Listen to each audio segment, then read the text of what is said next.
Whitney Houston, the biggest-selling female artist in the world, walked into Clive Davis's office carrying something she had never brought before. A contract. Her contract. The one that was about to expire. And she wasn't there to renew it. For 20 years, Clive Davis had been the architect of Whitney Houston's career. He had discovered her singing backup vocals in a New York nightclub when she was just 19. He had crafted every detail of her image, selected every song, controlled every narrative. He had turned a gospel singer from Newark into America's princess. And now, at the absolute peak of her success, with the Bodyguard soundtrack selling millions and her voice recognized around the world, Whitney was about to do something that shocked even Clive to his core. She was going to walk away, unless he gave her what she had never asked for in 2 decades of their relationship. Control. What happened in that office during the next 8 hours would remain one of the music industry's most closely guarded secrets for 30 years. The conversation that took place between mentor and protege, between creator and creation, would change both of their lives forever. And the decision Clive made that night, the control he finally surrendered to Whitney, would ultimately lead to consequences that neither of them could have imagined. This isn't just a story about a contract negotiation. It's about the moment when Whitney Houston stopped being Clive Davis's creation and demanded to become her own woman. And it's about what that freedom cost her. To understand why Whitney's ultimatum shocked Clive so completely, you have to understand what their relationship had been for the previous 9 years. It wasn't just professional. It was paternal. Clive had discovered Whitney in 1983, signed her with a clause that bound her to him personally, not just to his label. The clause stated that if Clive ever left Arista Records, Whitney could leave too. That's how much she had trusted him. That's how completely she had believed in his vision for her career. And Clive's vision had been flawless. He spent 2 years before releasing her debut album, carefully selecting songs that would showcase her voice while appealing to the broadest possible audience. He chose producers who understood how to blend pop sensibility with soul power.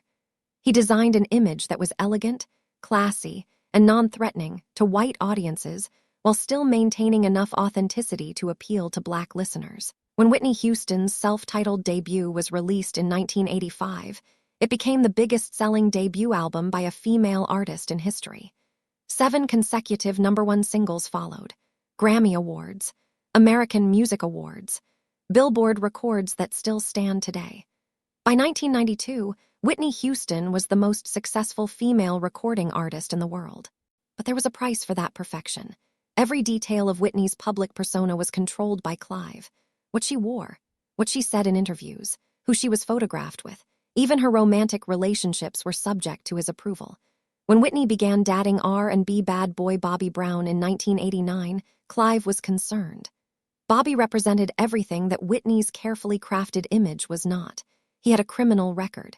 He had multiple children with different women. He was openly sexual and controversial in ways that could damage the pristine, princess-like image Clive had built for Whitney. But Whitney was drawn to Bobby precisely because he represented freedom from that image. With Bobby, she could curse. She could smoke. She could be imperfect. She could be real. Clive tried to discourage the relationship gently at first, suggesting that Whitney was too young for such a serious commitment, pointing out that Bobby's reputation could affect her career. But Whitney wouldn't listen.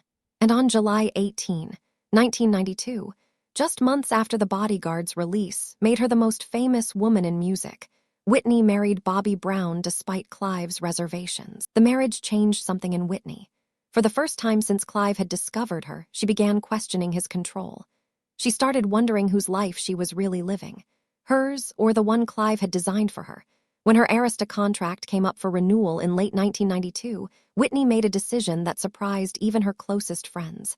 She wasn't going to automatically re-sign. She was going to demand changes, real changes that would fundamentally alter the power dynamic between her and Clive. November 15, 1992. Whitney Houston requested a private meeting with Clive Davis at Arista headquarters. No lawyers, no managers, no assistants, just the two of them. Clive assumed this would be a standard contract renewal discussion. Perhaps Whitney would ask for more money, maybe a higher royalty rate. These were normal negotiations. He was prepared to be generous. After all, Whitney had just delivered the biggest soundtrack album of all time with The Bodyguard. She deserved to be rewarded. But when Whitney walked into his office that afternoon, Clive immediately knew something was different. She wasn't wearing the elegant, designer clothes he had always encouraged. She was in jeans and a simple sweater, no makeup, her hair pulled back casually. This was not the polished Whitney Houston the world knew. This was just Whitney, and she was carrying a briefcase. "Clive, we need to talk about my contract," Whitney said, sitting down across from his desk. "I've been thinking a lot about what I want for the next phase of my career, and I've realized that I can't keep doing things the way we've been doing them." Clive felt a flutter of concern but maintained his composure. "Of course, Whitney. I'm open to discussing whatever you need. You know how important you are to me, both professionally and personally." Whitney pulled out a document from her briefcase. Not a contract, a list. "I need creative control, Clive, over my songs, my producers, my image, everything." The words hung in the air like a challenge. For a long moment, Clive said nothing. Then he spoke carefully. "Whitney, you know I've always had your best interests at heart. Everything I've done has been to protect your career and help you succeed. Creative control means you would be making decisions without my guidance, without my experience." Whitney's voice was steady but firm. "I'm not saying I don't value your guidance, Clive. I'm saying I need to start making my own choices, even if they're mistakes." "Why now?" Clive asked. "You're at the peak of your career. The Bodyguard is the biggest thing that's ever happened to you. Why would you want to change what's working?" Whitney looked him directly in the eyes. "Because I'm 29 years old, and I've never made a single major decision about my own career. You've chosen every song I've ever recorded. You've approved every outfit I've ever worn in public. You've controlled my narrative to the point where I don't even know who the real me is anymore." Clive felt something shift in his chest. Fear, and something else. Hurt. "Is this about Bobby? Is he putting these ideas in your head?" Whitney's expression hardened. "This is exactly what I'm talking about, Clive. You immediately assume that I couldn't possibly come to these conclusions on my own, that I must be being influenced by someone else. Like I'm not capable of independent thought." "That's not what I meant," Clive said quickly. "I just know that Bobby has been concerning for you, the drugs, the legal troubles. He's not the kind of influence you need right now. Clive, I'm not your daughter. I'm your artist. And I'm telling you that if I sign a new contract with Arista, it needs to include creative control. Otherwise, I walk." The ultimatum landed like a bomb. Clive stood up from his desk, packing to the window. "Whitney, you can't be serious. You're talking about throwing away everything we've built together over the past 9 years. "I'm not throwing anything away," Whitney replied. "I'm asking to be treated like an adult, like an artist who has proven herself. I've delivered hit after hit. I've never embarrassed you or the label. I've been the perfect puppet, but I'm done being controlled." The word puppet struck Clive hard. "Is that really how you see our relationship? You think I've been puppeteering you?" Whitney softened slightly, but didn't back down. "I think you've loved me and protected me and helped me achieve things I never could have achieved alone. But I also think you've never let me grow up. You've never let me make my own mistakes or discover my own artistic voice. And I can't live like that anymore." What happened next would become legendary among those few people who learned the story. Clive Davis, the music industry titan who had discovered and shaped some of the biggest artists in history, sat back down at his desk and put his head in his hands. And he cried, "Whitney, if I give you creative control and you make choices that damage your career, I'll never forgive myself. My entire relationship with you has been about protection, about guidance. If I step back and let you make your own decisions, and those decisions destroy everything we've built, what was it all for?" Whitney's voice was gentle now. "Maybe it was for teaching me everything I needed to know so that when this moment came, I would be ready. Maybe you were always preparing me to fly on my own, and now it's time." What followed was the longest single conversation Clive Davis had ever had with any artist. From 2:00 p.m. until past 10:00 p.m., Whitney and Clive sat in his office, talking through every aspect of what creative control would mean. Sometimes the conversation was heated. Whitney would accuse Clive of never trusting her judgment. Clive would counter that her judgment had never been tested because he had always protected her from making career-ending mistakes. "Tell me one decision I've made that was wrong," Clive challenged. "One song choice, one producer, One image decision that didn't work. That's my point, Clive, Whitney responded. I don't know if your decisions were the only right ones because I never got to see what would have happened with my decisions. Maybe some of the songs you rejected would have been hits. Maybe some of the image changes I wanted to make would have worked. We'll never know because you never gave me the chance. Around 6:00 p.m., they ordered food but barely touched it. The conversation had moved beyond contracts and control into something deeper. They were confronting the fundamental nature of their relationship. Was Whitney Clive's daughter, his creation, his responsibility, or was she her own woman who had simply benefited from his guidance? I'm afraid, Clive finally admitted around 8:00 p.m. I'm afraid that Bobby is going to influence you to make self-destructive choices. I'm afraid that without my guidance, you'll lose your way. And I'm afraid that I'll have to watch you destroy yourself while being powerless to stop it. Whitney reached across the desk and took Clive's hand. I understand that fear. But Clive, you have to understand mine. I'm afraid that if I don't take control of my own life now, I'll wake up at 50 years old and realize I never lived. That everything I achieved was really your achievement through me. That I was never really Whitney Houston. I was Clive Davis's perfect creation. And that terrifies me more than any career failure ever could. The vulnerability in that moment changed something between them. Clive looked at Whitney, and for the first time saw not the 19-year-old girl he had discovered, but a woman who had earned the right to make her own choices, even if those choices scared him. If I agree to this, Clive said slowly, I need you to promise me something. Promise me that you'll still listen to my advice, that even if you have final say, you'll consider my perspective before making major decisions. Whitney nodded. I promise. I never wanted to cut you out, Clive. I just wanted to have a voice, a real voice, not just as your instrument, but as the artist. Around 9:30 p.m., they began working through the specific terms. Whitney would have approval over song selection, though Clive could make suggestions. She would choose her own producers, though Clive could recommend candidates. She would control her public image and personal appearances. And most importantly, she would have creative autonomy over the artistic direction of her albums. Clive had one non-negotiable condition. I need you to agree to regular check-ins, not because I don't trust you, but because I care about you. And if I see you heading toward something that could seriously damage your career or your well-being, I need to be able to speak up.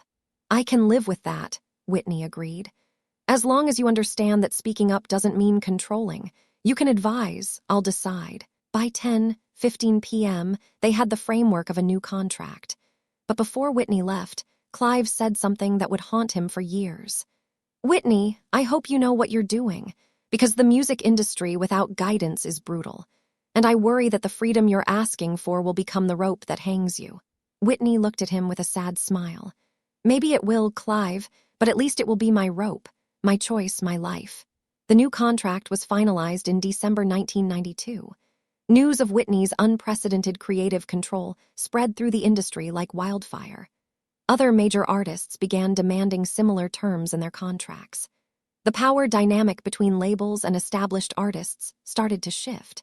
But while the industry implications were significant, the personal consequences for Whitney were far more complicated.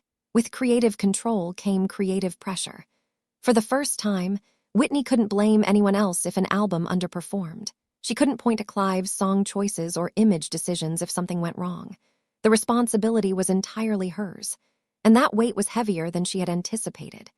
Her first album under the new contract structure, My Love Is Your Love in 1998, was a critical and commercial success. Whitney had proven she could make good decisions independently. But the album also showed the beginning of changes that concerned Clive. The sound was edgier, more urban, less accessible to the mainstream pop audience that had made Whitney a superstar. Clive kept his promise. He offered advice but didn't interfere. But privately, he worried that Whitney was losing the musical versatility that had made her unique. She was choosing songs that appealed to her personal taste rather than songs that would maximize her commercial appeal. More troubling was Whitney's personal life. With creative control came a sense of autonomy that extended beyond music. She felt less accountable to Clive for her choices, including her choices about Bobby Brown and drugs. What had started as occasional recreational drug use in the early 1990s had escalated by the late 1990s into regular cocaine abuse. Clive tried to intervene, calling those check-ins they had agreed upon. But Whitney would insist she had everything under control. She would point to her successful albums and sold-out tour as evidence that her personal life wasn't affecting her professional output. And technically, she was right. For a while. But by the early 2000s, the cracks were becoming impossible to ignore. Whitney's voice, that magnificent instrument that had defined a generation, was deteriorating. Her performances became unpredictable, sometimes brilliant, sometimes disastrous. The media began documenting every misstep, every missed note, every sign of the drug abuse that Whitney could no longer hide. Clive watched all of this with a mixture of heartbreak and frustration. He had predicted this. He had warned her, but she had creative control. She had autonomy, and she was using that freedom to self-destruct. During one particularly difficult intervention in 2002, Clive confronted Whitney directly. "This is exactly what I was afraid of when you demanded that contract. You got the freedom you wanted, and you're using it to destroy yourself." Whitney's response was defiant even through her obvious physical decline. "I'd rather destroy myself making my own choices than live forever as your perfect creation. At least this way, my failures are my own." By 2004, Whitney's career was in serious trouble. Her album Just Whitney had underperformed commercially. Her voice was a shadow of its former glory. Her marriage to Bobby Brown was a public disaster documented by tabloids and a reality show that humiliated them both. Everything Clive had feared when Whitney demanded creative control had come to pass. And yet, watching Whitney struggle, Clive began to question whether his own controlling nature had contributed to her self-destruction. Had his tight control during her early career prevented Whitney from developing the judgment she needed to handle freedom responsibly? Had he protected her so completely that when she finally got autonomy, she didn't know how to use it wisely? These questions kept Clive awake at night. In 2005, Whitney entered rehab. It was her first acknowledgement that she needed help. And the person she called from the treatment facility, Clive Davis. "I need to tell you something," Whitney said during their first conversation after she checked in. "You were right about the control, about Bobby, about the drugs. You were right about all of it." Clive felt his throat tighten. "Whitney, I don't need to hear that I was right. I just need you to get better." "But I need to say it," Whitney insisted. "Because I've spent 12 years blaming you for controlling me, resenting you for not letting me be free. And I used that resentment to justify every destructive choice I made. I told myself I was being authentic. I was being real. But really, I was just being self-destructive. And I blamed you for not stopping me, even though I was the one who demanded you step back." The conversation lasted 3 hours. And by the end of it, both Whitney and Clive had come to a deeper understanding. The contract negotiation in 1992 hadn't been wrong. Whitney had needed to assert her independence. But independence without wisdom is dangerous. And wisdom without freedom is suffocating. They had both learned hard lessons about the balance between guidance and autonomy. When Whitney emerged from rehab in 2005, she and Clive began rebuilding their relationship. Not as creator and creation, not as mentor and student, but as two people who had both made mistakes and both learned from them. Whitney never fully recovered the commercial heights she had reached before demanding creative control. Her voice never returned to its pristine glory, but she did find something more valuable. She found peace with herself. She found acceptance of her choices, both good and bad. Clive never stopped feeling guilty about giving Whitney the creative control she had demanded. Part of him would always wonder if maintaining tighter control could have prevented her spiral into addiction. But he also learned that you can't protect someone from themselves forever. That at some point, even people you love have to be allowed to make their own mistakes. When Whitney Houston died in 2012, Clive Davis spoke at her funeral, and he told a story that few people had ever heard. The story of the contract negotiation in 1992, the 8-hour conversation that changed their relationship forever. "Whitney taught me that loving someone means letting them have the freedom to become whoever they need to become, even if that freedom leads them into danger," Clive said, his voice breaking. "She taught me that control, even loving control, can be its own kind of prison. And she taught me that sometimes the greatest gift you can give someone is the right to make their own mistakes." He paused, looking at Whitney's casket. Did creative control destroy Whitney? Or did years of controlled perfection make her unable to handle creative freedom responsibly? I don't know, maybe both, maybe neither. What I do know is that Whitney fought for the right to be herself, flaws and all. And even though that fight cost her everything, she never regretted making it. Because at least in the end, she was living her own life. Not mine, hers. The contract Clive Davis refused to sign in 1992 became the contract he eventually agreed to. And that agreement changed both of their lives in ways neither could have predicted. Whitney got her freedom. And Clive learned that sometimes, loving someone means letting them go, even when you know they might not survive the fall. If this story made you think differently about the price of freedom and the cost of control, share it with someone who needs to hear it. Subscribe and ring that bell because we have more stories that show the complicated reality behind music's greatest partnerships. Until next time, remember, sometimes the greatest act of love is giving someone the freedom to become themselves, even when you know that freedom might destroy them.